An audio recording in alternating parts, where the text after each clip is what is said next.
tikuvchi xonimlar yine 6 metrlikten 2 bölek ketadi bizlere. 12 metr ketadi.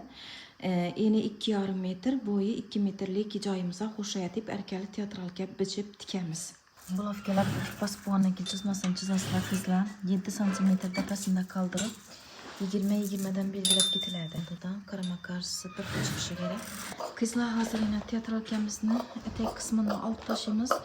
4 skladga har bir bo'lakidan olib tashalmadi.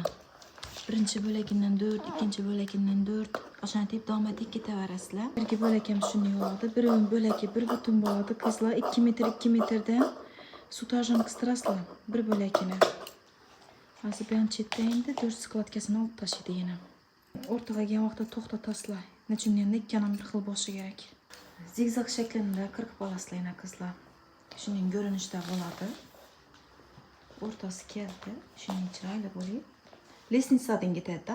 Hozir makaron sochakni ham tikishni ko'rsatib o'tamiz. Qizlarga 4 skladkani ustiga minib ketadi makaronimiz. 1, 2, 3, 4. Ovalniy shaklida ikkalasizlar.